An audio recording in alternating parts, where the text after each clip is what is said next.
All right, so is the zero tolerance policy in effect? Has it been suspended? Where are we with this?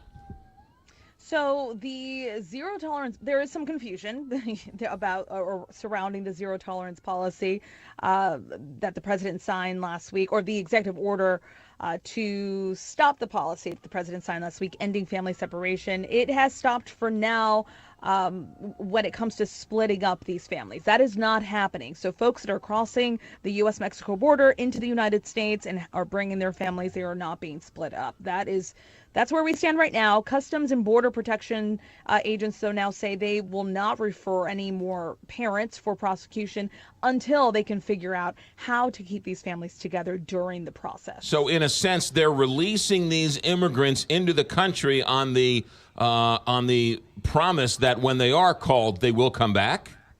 Either that or they're being sent back to their country. We heard from White House Press Secretary Sarah Sanders yesterday, who said that the thousands of undocumented immigrants are removed every month without seeing an immigration judge, and a lot of them are voluntarily going back. Now, that leads you to the question about due process, because immigrants, even though they are illegals, they do have due process, and they are granted rights when they are in this country. So what did the White House say about that? Well, we've heard from President Trump on this, who says he doesn't want any judges. He just wants more ICE and Border Patrol agents.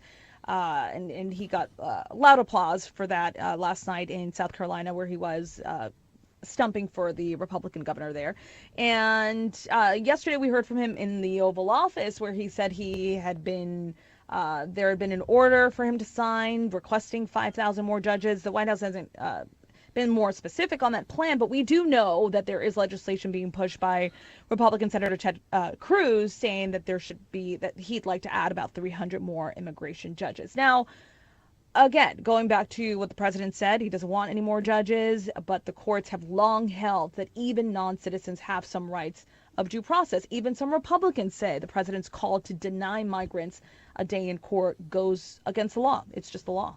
Also yesterday, HarleyDavidson announced that they were taking some jobs and moving them overseas. That was a cherry in President Trump's early stomping grounds. What did the White House say about that news? Well, the president took to Twitter about this, saying that he's surprised that Harley-Davidson would be the first to quote, wave the white flag. But, I mean, this was bound to happen. It's one of the most iconic American companies, Harley-Davidson, and now has to move some of its production overseas.